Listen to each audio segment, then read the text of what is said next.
Hello everyone, my name is Altamash Shaikh. आज हम issue of share का लेक्चर 3 देखने जा रहे हैं। आज के लेक्चर में भी हम ज़्यादा कुछ अकाउंट्स नहीं पढ़ेंगे, हम थोड़ी सी नॉलेज और लेंगे जो हमने लेक्चर 1 और लेक्चर 2 में कवर किया था उसके थोड़ा सा आगे जाएंगे। ठीक है, तो लेक्चर 1 में हमने क्या पढ़ा था सर? हमने इंट्रोडक्शन देखा था कि इशू ऑफ शेयर क्या होता है।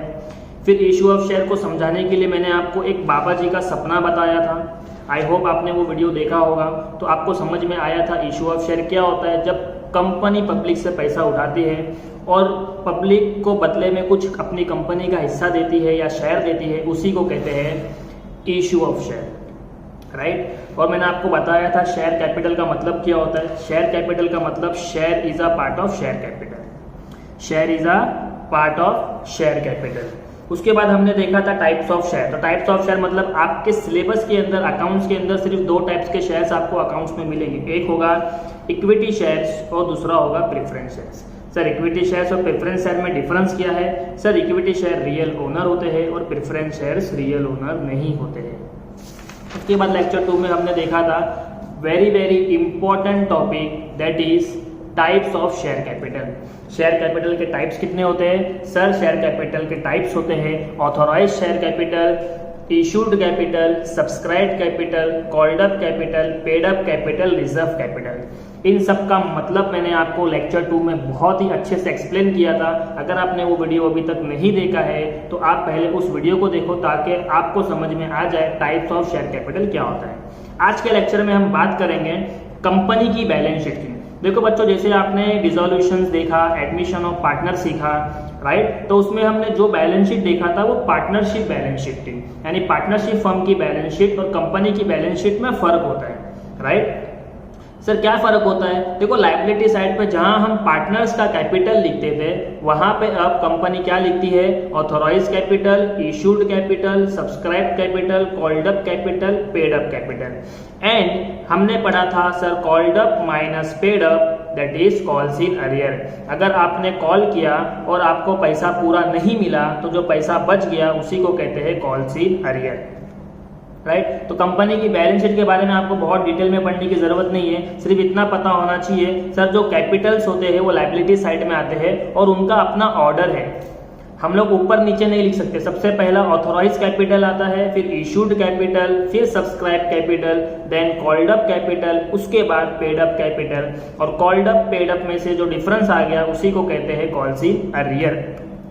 ओके, चलो नेक्स्ट टॉपिक पे आते हैं।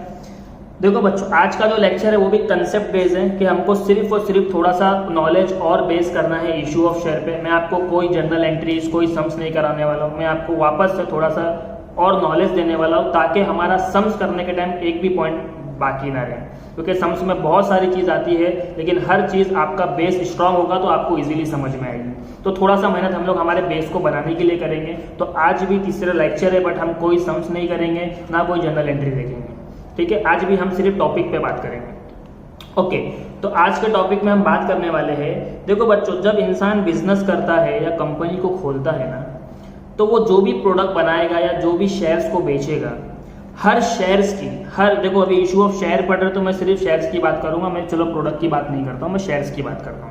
तो हर शेयर की कंपनी क्या करती है? एक फेस वैल्यू रखती है। सर फेस वैल्यू क्या होता है? ये फेस वैल्यू क्या होता है बच्चा? अगर आपने कभी भी बस में ट्रैवल किया है तो बस की जो टिकट होती है ना, उस टिकट के ऊपर देखो प्राइस लिखा होता है। तो प्राइस का मतलब होता है उस टिकट की क्या है? वो फेस वैल्यू है, राइट। देखो अभी मेरे पास ये 20 रुपए का नोट है। इस 20 रुपए की नोट पे देखो क्या लिखा हुआ है? सर 20 लिखा हुआ है। तो ये जो 20 लिखा हुआ है ये इस नोट की क्या है? Face value, right. अगर मैं इसके आगे एक 0 बढ़ा दूं तो इसकी फेस वैल्यू 200 नहीं हो जाएगी। आप बोलेंगे सर ये तो आपने गलती कर दिया, इसकी फेस वैल्यू कितनी है जो प्रिंट करके लिखी गई है? That is ₹20। तो हर चीज की यानी हर शेयर्स की, चाहे वो इक्विटी शेयर हो चाहे वो प्रेफरेंस शेयर हो, उनकी क्या होती है? एक फेस वैल्यू होती है। उनका अपना एक अमाउंट होता है जो कंपनी डिसाइड करती है, ठीक है। तो फेस वैल्यू एक शेयर्स की वैल्यू जो हमेशा उस नाम से जानी जाती है, ठीक है। बट सर इसके बारे में क्या? देखो मैं आपको बहुत इंपॉर्टेंट बात बताने जा रहा हूं। Every share have own face value, her share की अपनी एक फेस वैल्यू होती है। जैसा मैंने इस 20 रुपए की नोट की फेस वैल्यू बताया, सर इसकी फेस वैल्यू क्या है 20, इस पे आप 10 लिख दो, इस पे आप 500 लिख दो, इस पे आप 5 लिख दो, इसकी फेस वैल्यू नहीं बदलेगी, right. But face value, but business can not be done on face value. याद रखना, बिजनेस, धंधा, व्यवहार, अगर आप कोई बिजनेस कर रहे हो आप कभी भी फेस वैल्यू पे नहीं करोगे। अगर आपके पास कोई चीज है जिसको आपको बेचना है और वो 20 रुपए की है तो आप उसको 20 में थोड़ी बेचोगे, आप उसको प्रॉफिट में, सर उसको 21 में बेचोगे, उसको 22 में बेचोगे। तो सिंपल सी बात आपको याद रखना है बच्चों कि बिजनेस कभी भी फेस वैल्यू पे नहीं किया जाता, बिजनेस कभी भी फेस वैल्यू पे नहीं किया जाता, यही आपको याद रखना है, राइट। ये मैंने आपको एक्स्ट्रा नॉलेज के लिए बताया, ये आपके सिलेबस के लिए नहीं है, बट आपको फ्यूचर में काम आएगा। तो हमेशा याद रखना कि फेस वैल्यू के ऊपर कभी भी शेयर्स को इशू नहीं किया जाता है, ओके, बिजनेस को नहीं किया जाता है।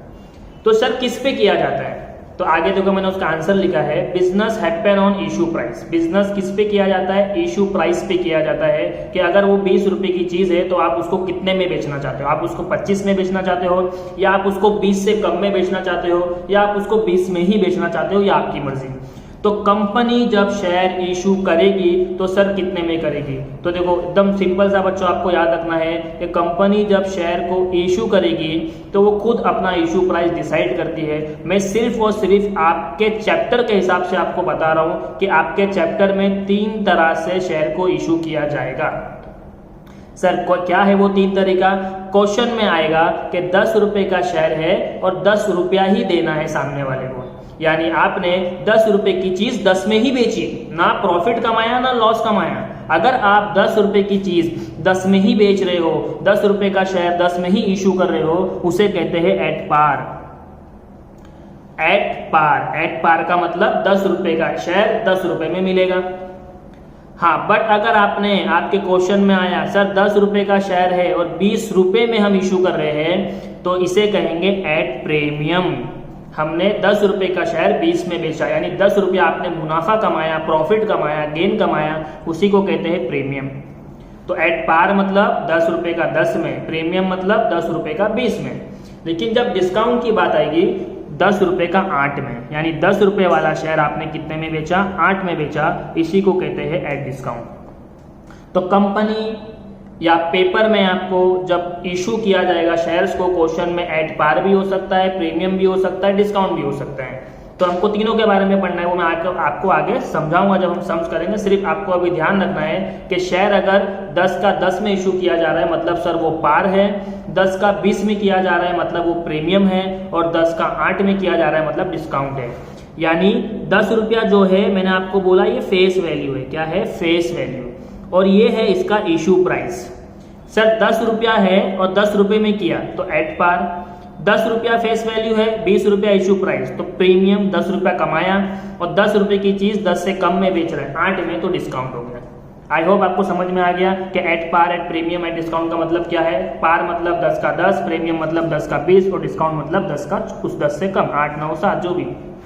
आगे अब देखो बच्चों, ये जो 10 रुपया का शेयर है और 10 रुपए का इशू प्राइस है, या 10 रुपए का शेयर है, आपने 20 रुपया, तो ये 20 रुपया अब मंगाना पड़ेगा। कंपनी क्या करती है, लोगों से पैसा कलेक्ट करती है, कलेक्शन करती है। तो ये जो प्रोसेस होता है ना लोगों से, यानी अपने शेयर होल्डर से जब पैसा मंगाती है, तो वो मंगाने का तरीका क्या है, तो याद रखना बच्चों, कंपनी जब पैसा कलेक्ट करती है तो वो 4 कॉल्स करती है। कितने कॉल्स करती है, 4 कॉल। अपने शेयर होल्डर से पैसा मंगाने के लिए कंपनी 4 कॉल करती है।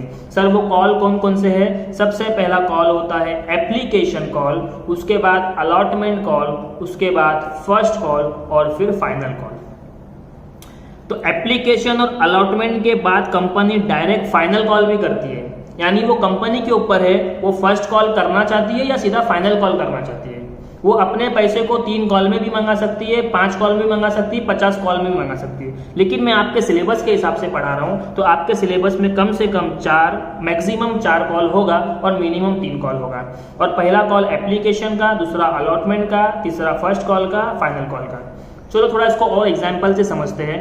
सपोज करो कंपनी ने एक शेयर इशू किया 10 रुपए वाला। कितने का इशू किया बच्चों? 10 रुपए वाला। और उसको कितने में इशू किया? 50 में। अब आप मुझे बताओ, अगर 10 रुपया फेस वैल्यू है और आपने 50 रुपया लोगों से मांगा तो एट पार हुआ, प्रीमियम या डिस्काउंट हुआ? सर प्रीमियम हुआ। 10 रुपए की चीज 50 में, ज्यादा हो गया। सर कितना ज्यादा हो गया? 40 रुपया। उस 40 रुपए को कहते हैं सिक्योरिटी प्रीमियम। क्या कहते हैं? Security premium. जब कंपनी ज्यादा अमाउंट में यानी अपने फेस वैल्यू से बढ़ा के शेयर इशू करती है तो जितना भी प्रॉफिट कंपनी कमा रही है उसी को कहते हैं सिक्योरिटी प्रीमियम। यानी कंपनी को 10 रुपया फेस वैल्यू का मंगाना है और 40 रुपया प्रीमियम का मंगाना है, राइट? तो कंपनी अब क्या करेगी? कंपनी कॉल करेगी। तो कंपनी डिसाइड करती है कि अगर आपको 50 रुपया मंगाना है, इशू प्राइस तो 50 है ना, 10 रुपया फेस वैल्यू, 40 रुपया प्रीमियम, तो वो क्या करती है कंपनी? एप्लीकेशन में थोड़ा पैसा मंगाएगी, अलॉटमेंट में थोड़ा मंगाएंगी, फर्स्ट कॉल में थोड़ा मंगाएंगी। तो सपोज करो 50 रुपया मंगाने के लिए कंपनी ने बोला कि मैं यहाँ पे 10 रुपया, यहाँ पे 5, यहाँ पे 5, कितना बच गया? 30 रुपया। 30 रुपया कहाँ पे? अलॉटमेंट में। तो ये कंपनी खुद डिसाइड करेगी कि पहले 10 रुपया मंगाना है, फिर 30 रुपया मंगाना है, फिर 5 रुपया और फिर 5 रुपया। इसी को कहते हैं कॉल्स पे कलेक्शन करना। तो आपको पेपर में बच्चों ये याद रखना है, पूरा के पूरी journal entry issue of share की ये 4 कॉल पे डिपेंड है। कैसे, मैं आपको आगे बताऊंगा, लेकिन आई होप आपको इतना समझ में आ गया कि 4 कॉल करके कंपनी पैसा मंगाती है। 4 कॉल करके कंपनी पैसा मंगा। पहला कॉल एप्लीकेशन, दूसरा कॉल अलॉटमेंट, तीसरा कॉल फर्स्ट कॉल और लास्ट कॉल फाइनल कॉल। अब बच्चों याद रखना एक इंपॉर्टेंट नोट, ये जो सिक्योरिटी प्रीमियम है 40 रुपया, प्रीमियम का पैसा मतलब प्रॉफिट का पैसा, कि सर 10 रुपए का शेयर 50 में इशू किया तो 40 रुपया प्रॉफिट। तो ये जो 40 रुपया होगा ना, कंपनी हमेशा अलॉटमेंट में करेगी। कहाँ करेंगी? अलॉटमेंट में। यानी सर प्रॉफिट का पैसा कहाँ, कौन से कॉल में आने वाला है? अलॉटमेंट कॉल में। अगर क्वेश्चन आपको खुद बोल रहा है फर्स्ट कॉल में मंगाओ तो हम फर्स्ट कॉल में मंगाएंगे। अगर क्वेश्चन आपको बोल रहा है कि प्रीमियम का पैसा फाइनल कॉल में मंगाओ तो हम फाइनल कॉल में मंगाएंगे। क्वेश्चन ने बोला जो, लेकिन कभी कभी क्वेश्चन कुछ बोलता ही नहीं है। तो जब क्वेश्चन ने कुछ नहीं बोला तो हम हमेशा इस नोट को याद रखेंगे, always considered security premium is include in allotment money. Sir security premium का पैसा हमेशा हम कहाँ लिखने वाले हैं? अलॉटमेंट मनी वाले कॉल में, ना इसमें ना इसमें ना इसमें। क्वेश्चन बोलेगा तो उसके हिसाब से करेंगे, क्वेश्चन ने कुछ नहीं बोला तो प्रीमियम का पैसा कहाँ रहेगा? अलॉटमेंट में। समझ में आ गया? तो आपको ये नोट याद रखना है कि सर अगर सिक्योरिटी प्रीमियम के बारे में क्वेश्चन ने कुछ नहीं बोला तो हम उस पैसे को कौन से कॉल में मंगाएंगे? अलॉटमेंट मनी के कॉल में मंगाएंगे। ठीक है, चलो अब ये एप्लीकेशन क्या होता है, अलॉटमेंट क्या होता है, ये वर्ड का मीनिंग आपको नहीं समझा होगा, लेकिन इतना समझ में आ गया कि कंपनी 4 कॉल में पैसा मंगाएंगी। पहला एप्लीकेशन, दूसरा अलॉटमेंट, फिर फर्स्ट कॉल और फाइनल कॉल। ओके, आगे बढ़ते थोड़ा सा। देखो बच्चों, अभी ये वर्डिंग्स जो आपको बता रहा हूँ ये आपको ध्यान में रखना बहुत जरूरी है। Over subscription, under subscription, full subscription. Sir over subscription, under subscription, full subscription होता क्या है? मैं आपको सिंपल सा एग्जांपल देता हूं। देखो मेरी कंपनी है और मेरी कंपनी चाहती है मैं 500 शेयर्स को इशू करूं, यानी पब्लिक के लिए मैं कितना इशू करना चाह रहा हूं? 500, यानी मैं 500 शेयर्स पब्लिक में बेचना चाहता हूं, राइट? तो अगर आप 500 शेयर पब्लिक को दो रहे हो, पब्लिक को ऑफर कर रहे हो, तो जरूरी नहीं कि 500 लोग ही उसको अप्लाई करो। फॉर एग्जाम्पल इशू की जगह पे मैं यहां पे लिख देता हूं, एक कोई भी कॉलेज है, ठीक है, वो कॉलेज में ना एडमिशन चालू है और 500 सीट्स अवेलेबल है। कितने सीट्स अवेलेबल है? 500। लेकिन आप मुझे बताओ, अगर कॉलेज में 500 सीट अवेलेबल है लेकिन स्टूडेंट तो 500 से ज्यादा ही है, तो स्टूडेंट तो कितने भी अप्लाई कर सकते हैं। स्टूडेंट 1000 भी अप्लाई कर सकते हैं, 1500 भी अप्लाई कर सकते हैं, नंबर लगे ना लगे बात की बात है। तो 500 सीट्स अगर कॉलेज में अवेलेबल है और कॉलेज में एप्लीकेशन यानी स्टूडेंट लोग ने अप्लाई कितना किया? 550। सर 500 सीट अवेलेबल है, 550 एप्लीकेशन आ गई, तो आप मुझे बताओ कि अगर आपकी कॉलेज में 500 सीट ही है और लोगों ने 550 लोगों ने ट्राई किया है, तो आप कितने लोगों को सीट दे सकते हो? सर सिर्फ 500 को ही दे सकते हो। तो सर क्या मतलब, अगर 500 सीट्स अवेलेबल है और एप्लीकेशन ज़्यादा आ गई है, 550 आ गई है, तो हम सिर्फ कितनी अलॉट कर सकते हैं, 500 लोगों को ही शेयर दे सकते हैं, 500 लोगों को ही सीट दे सकते हैं। और अगर इशू 500 है, एप्लीकेशन ज़्यादा आ जाती है, तो वो जो ज़्यादा एप्लीकेशन आ गई उसी को कहते हैं ओवर सब्सक्रिप्शन। क्या कहते हैं? Over subscription. ज़्यादा लोगों ने अप्लाई कर दिया, राइट। लेकिन अगर 500 सीट अवेलेबल है और 420 लोगों ने अप्लाई किया, तो ऑब्वियसली 420 को हम दे सकते हैं, सर हमारे पास तो 500 सीट है। तो अगर आपके पास सीट ज्यादा है और एप्लीकेशन कम आ गई, ज्यादा लोगों ने अप्लाई नहीं किया सर, कम लोगों ने अप्लाई कर दिया, उसको कहते हैं अंडर सब्सक्रिप्शन। सर कम सीट्स अवेलेबल है, राइट। लेकिन अगर 500 सीट आपने इशू किया और 500 ही लोगों ने अप्लाई किया, तो उसे कहते हैं फुल सब्सक्रिप्शन, कि सर सारा के सारा शेयर बिक गया, राइट। तो अब इसको शेयर के हिसाब से समझेंगे, कॉलेज के हिसाब से समझ में आ गया आपको कि कंपनी जब 500 शेयर इशू करेगी और एप्लीकेशन 500 से ज्यादा लोगों की आशा, ज्यादा लोगों ने अप्लाई कर दिया, तो वो हो जाएगा ओवर सब्सक्रिप्शन। लेकिन अगर इशू 500 है और एप्लीकेशन कम आई, उसे कहते हैं अंडर सब्सक्रिप्शन। और अगर आपने 500 इशू किया और 500 ही अप्लाई हुआ है, तो उसे कहते हैं फुल सब्सक्रिप्शन। आपको हर क्वेश्चन में बच्चों ये पढ़ के समझना पड़ेगा, हमने कितना इशू किया, एप्लीकेशन कितनी आई और हम कितना दे सकते हैं। अगर मैं आपको बोलूं, ठीक है, कि सर मेरे पास 1000 इशू है, शेयर्स कितने हैं? 1000, मैं 1000 शेयर लोगों को देना चाहता हूं, लेकिन 1200 लोगों ने अप्लाई किया। कितने लोगों ने अप्लाई किया? 1200 लोगों ने। तो बताओ, अगर मेरे पास 1000 है और मुझे 1200 लोगों ने अप्लाई किया, तो मैं दे कितना सकता हूं? सर आप 1000 ही दे सकते हो। तो ये जो 1200 आ गया, ये क्या है? सर ये ओवर सब्सक्रिप्शन है। क्या है ये? Over subscription. ज्यादा आ गए ना। लेकिन अगर मैं 1000 शेयर इशू करूं और 800 लोगों ने अप्लाई किया, तो मैं कितने लोगों को दे सकता हूं? सर जितने लोगों ने अप्लाई किया आप सबको दे सकते हो। 1000 तो है हमारे पास, 800 तो दे ही सकते हैं। तो 1000 की जगह अगर 800 एप्लीकेशन आ रहा है, मतलब कम आ रहा है, और कम आ रहा है मतलब अंडर सब्सक्रिप्शन। लास्ट वन, अगर आपने 1000 शेयर इशू किया और 1000 लोगों ने ही शेयर अप्लाई किया, तो आप 1000 लोगों को अलॉट कर दोगे। इसे कहते हैं फुल सब्सक्रिप्शन, राइट। तो बच्चों आज का टॉपिक बहुत इंपॉर्टेंट है। सबसे पहले आपको पता है कंपनी कितने कॉल में पैसा मंगाती है? 4 कॉल में, application, allotment, first call, final call. अगर सिक्योरिटी प्रीमियम का पैसा क्वेश्चन ने नहीं बताया कौन से कॉल में मंगाना है, तो हम कौन से कॉल में मंगाएंगे? अलॉटमेंट मनी में। अदरवाइज क्वेश्चन जो बोलेगा वो, ओके। उसके अलावा over subscription, under subscription, full subscription क्या होता है बच्चों?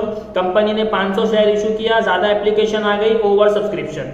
कंपनी ने 500 शेयर इशू किया, कम एप्लीकेशन आई, अंडर सब्सक्रिप्शन। कंपनी ने 500 शेयर इशू किया, 500 लोगों ने अप्लाई किया, उसे कहते हैं फुल सब्सक्रिप्शन। तो आज के लेक्चर में बच्चों इतना ही पढ़ना है, इससे ज्यादा पढ़ने की जरूरत नहीं है, लेकिन इतना आपके दिमाग में बैठना बहुत जरूरी है। ये छोटी सी बात कि कंपनी 4 कॉल में पैसा मंगाती है, application money, allotment money, first call और फाइनल कॉल। इसके अलावा सिक्योरिटी प्रीमियम का पैसा अगर कहीं पे भी क्वेश्चन ने नहीं मेंशन किया है, हम अलॉटमेंट मनी में ही मंगाएंगे। उसके अलावा ओवर सब्सक्रिप्शन मतलब ज्यादा लोगों ने अप्लाई किया, अंडर सब्सक्रिप्शन मतलब कम लोगों ने अप्लाई किया, और फुल सब्सक्रिप्शन मतलब कि जितना हमने इशू किया था उतना सब लोगों ने अप्लाई किया, राइट। तो आज के लेक्चर में इतना ही। आई होप आपको लेक्चर पसंद आया होगा। अगर आपको लेक्चर पसंद आया है तो प्लीज चैनल को सब्सक्राइब कीजिए और अपने फ्रेंड्स को भी फॉरवर्ड कीजिए ताकि उनको भी लेक्चर की हेल्प मिल सके। नेक्स्ट लेक्चर में मैं आपको इस चैप्टर का सबसे इंपॉर्टेंट पार्ट यानी जर्नल एंट्रीज बताने वाला हूं, और वो जर्नल एंट्री में आपको इतना आसानी से बता दूंगा कि एंट्री आपको याद करने की जरूरत ही नहीं पड़ेगी। आप वो आप वीडियो देखते देखते सीख जाओगे, राइट। तो सबसे पहले तो आपको ये पुराने 3 वीडियोस देखने हैं जिसमें मैंने कंसेप्ट क्लियर कराया है। आज के लिए इतना काफी है। Thank you so much all.